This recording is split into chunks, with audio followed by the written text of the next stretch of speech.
नमस्कार दोस्तों, मैं हूं यूपी राजधानी न्यूज से केशव गौतम।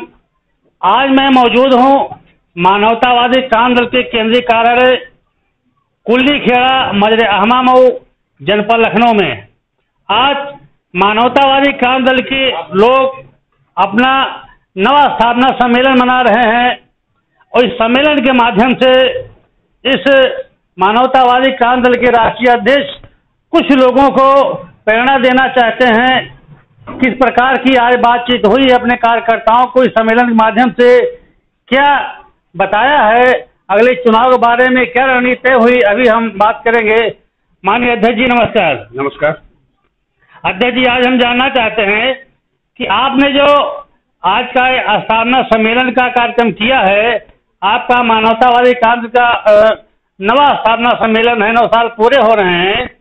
इस अवसर पे आप अगले चुनाव के बारे में किस प्रकार की रणनीति के संबंध में अपने पदाधिकारियों से बात की है? माननीय अध्यक्ष जी। साथियों, हमने जो आज स्थापना दिवस मनाया, 9 साल का सफर हुआ है, 8 साल पूरे हुए हैं, 9वां साल शुरू हो रहा है। स्थापना दिवस भी है और चुनावी वर्ष भी है।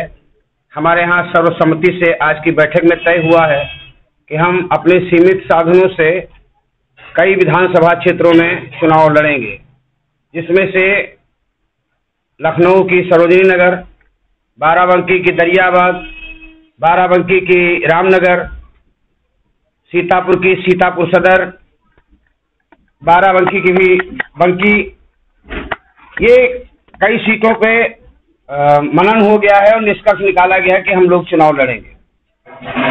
हम लोगों ने ये भी निष्कर्ष निकाला है और इस सर्वसम्मति से प्रस्ताव पारित हुआ है कि समान विचारधारा वाले दलों का अगर कोई मोर्चा बनता है तो उस पर हम लोग काम करेंगे और ये प्रयास होगा कि जहां भी चुनाव लड़ा जाए मजबूती से चुनाव लड़ा जाए। अध्यक्ष जी, हमारा दूसरा सवाल यह है कि क्या आपकी पार्टी अकेले दम पे पूरे प्रदेश में चुनाव लड़ना चाहेगी? ऐसी स्थिति में है या अन्य किसी पार्टियों के साथ में आपका कंप्रोमाइज हो सकता है?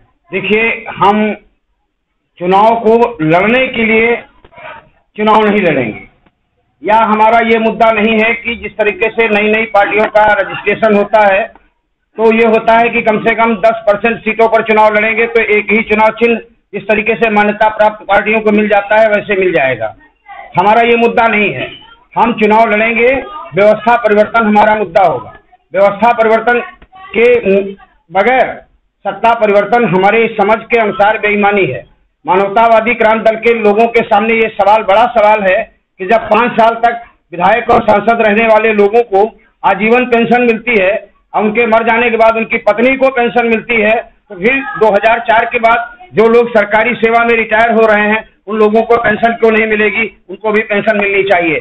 हमारा मुद्दा होगा कि आज का जो निःशुल्क और अनिवार्य शिक्षा, हमें आप चाहे जितने टैक्स लगा दीजिए लेकिन शिक्षा को अनिवार्य कर दीजिए, निःशुल्क कर दीजिए। हमारा ये भी मुद्दा है कि अनिवार्य शिक्षा का मतलब है कि जो अभिभावक अपने बच्चों को शिक्षा ग्रहण करने में बाधा डाल रहे हो, उन्हें विद्यालय तक न भेज रहे हो, उनके लिए दंड का प्राविधान होना चाहिए। हमारा ये भी मुद्दा रहेगा कि जो अभिभावक अक्षम है उनकी जिम्मेदारी, उनके बच्चों की शिक्षा दीक्षा की पूरी जिम्मेदारी सरकार की होनी चाहिए। मानवतावादी क्रांति दल का एक नया मुद्दा, हम लोगों ने एक नया नारा दिया है, हमारी एक नई सोच है। हम चाहते हैं कि जिस तरीके से हर काम करने वाले को काम का दाम मिलता है, तो जो बच्चा चाहे नर्सरी में पढ़ रहा हो और चाहे पीएचडी कर रहा हो, वो व्यक्तिगत अपने लिए नहीं कर रहा है, चाहे वो साइंटिस्ट बन रहा हो, चाहे इंजीनियर बन रहा हो, ये देश के निर्माण का काम कर रहा है, देश के निर्माण का काम कर रहा है। तो इन विद्यार्थियों को, जिसको छात्रवृत्ति कहा जाता है, हम छात्रवृत्ति नाम नहीं देना चाहते हैं। हम चाहते हैं कि संविधान में व्यवस्था किया जाए कि ये शैक्षिक भत्ता है, जो मेहनत कर रहा है विद्यार्थी, ये विद्यार्थी भत्ता है और इसको विद्यार्थी भत्ता मिलना चाहिए। जो धरती को जोते हुए वो धरती का मालिक हुए। एक समान संसाधनों में बंटवारा होना चाहिए। जो कभी कभी नारा हुआ करता था, धन और धरती बंटके रहेगी, भूखी जनता चुप न रहेगी। हम कहते बंटवारा करो या ना करो, संसाधनों की हदबंदी कर दो। जिस तरीके से बच्चे कम पैदा हो आप नसबंदी करते हो, उसी तरीके से संसाधनों की भी हदबंदी कर दो। एक परिवार के साथ एक परिवार के पास ज्यादा से ज्यादा कितने असलहे होना चाहिए, एक परिवार के पास ज्यादा से ज्यादा कितने 2 पहिया वाहन होना चाहिए, एक परिवार के पास ज्यादा से ज्यादा कितनी खेती होना चाहिए, एक परिवार के पास ज्यादा से ज्यादा कितने कमरों का मकान होना चाहिए।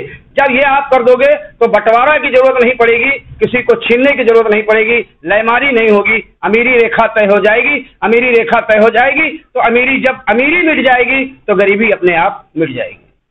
अध्यक्ष, एक बात और आपसे जानना चाहेंगे कि जो महिलाओं में दहेज प्रथा की व्यवस्था बढ़ती चली जा रही है, हमारी बहन बेटियां जो जलाई जाती है, मारी जाती है, किस संबंध में आपकी पार्टी की तरफ से क्या प्रावधान? हमारा बहुत स्पष्ट मानना है कि जिस दिन बेटियां संपन्न हो जाएंगी, जिस दिन बेटियां मजबूत हो जाएंगी, दहेज की बातें कहाँ रह गई। हमारा तो शुरुआत से नारा है कि बेटा बेटी एक समान, सबको हक सबको सम्मान। बाप की संपत्ति में जिस दिन बेटियों का बराबर हिस्सा मिल जाएगा, लड़कियों के बराबर, लड़कियों को अपने भाइयों के बराबर, जिस तरह से जिस दिन बराबर का हिस्सा मिल जाएगा, कोई आदमी दहेज क्यों मांगेगा? कोई आदमी दहेज क्यों मांगेगा जब उसे पता है कि हमारी बहू, जो आने वाली बहू है, उसके बाप के पास 52 बीघे खेती है, 2 भाई हैं और 2 बहनें हैं, तो भाई 52 बीघे 4 भागों में बढ़ जाएगा, तो दहेज वो कोई क्यों मांगेगा? अब ये सवाल खड़ा हो जाएगा। बहुत लोग सवाल उठाते हैं, कह रहे साहब हमारी जो संपत्ति चली जाएगी तो लड़कियां हिस्सा ले लेंगी, तो हम लड़के कम। अरे भाई, आपको उधर से मिलेगा ना। अगर आपकी लड़की अपने भाइयों से बराबर का हिस्सा ले रही है तो आपकी बहू भी तो अपने भाइयों से बराबर का हिस्सा लेके आएगी। ऐसी स्थिति में संपत्ति के भी कम होने का कोई सवाल नहीं उठता। लेकिन फिर अगर ऐसा हो जाएगा तो कोई लड़की दहेज के लिए जलाएगी नहीं जाएगी, और अपने बाप और माँ के मरने के बाद चीख के हाथ पैर नहीं पटकेगी कि अब हमारा मायके से नाता खत्म हो गया, क्योंकि मायके में उसका घर होगा, मायके में उसकी जमीन होगी, और जब तक घर जमीन बना रहेगा तब तक उसकी अपनी जन्मभूमि से रिश्ता और नाता बना रहेगा। अध्यक्ष जी, आज हम यूपी राजधानी न्यूज और क्रांतिपथ न्यूज की ओर से आपके सम्मेलन को बहुत बहुत बधाई देते हैं, और आपके मानवतावादी छात्र दल के लिए भी हमारे दोनों चैनल को शुभकामनाएं हैं। और कोई अगर बात अभी तक से रखना चाहते हो तो आपका हमारे चैनल पर स्वागत है। बस कोई बात नहीं, बस इतना कहना है कि आज स्वतंत्रता दिवस है, आज ही मानवतावादी क्रांति दल का स्थापना दिवस है, और आज ही हमारे बेटे का जन्मदिन है। आपके चैनल पे वो काम करता है, क्रांतिपथ न्यूज का वीडियो एडिटर है। इन तीनों मौकों पर हम सभी को बहुत बहुत बधाई देते हैं, बधाई देते हैं आपके क्रांतिपथ न्यूज को भी, यूपी राजधानी न्यूज को भी, आपके एडिटर गौरव भीम को भी, और समस्त दर्शकों को स्वतंत्रता दिवस की भी बधाई देते हैं। हमारी भाभी जी जो मोहनलालगंज विधानसभा से टिकटार्थी हैं भारतीय जनता पार्टी से, हमारी बिल्कुल बहुत नजदीक में है, श्रीमती मीरा रावत जी, आज उनका भी जन्मदिन है। और उन तमाम लोगों को जिनका आज जन्मदिन है, वो आजादी के साथ, आजादी के दिन पैदा हुए, आजादी के दिन पैदा होने के नाते आजादी की उनको विशेष बधाई, जन्मदिन की बधाई और जन्मदिन मुबारक। धन्यवाद। बहुत बहुत धन्यवाद जी, नमस्कार।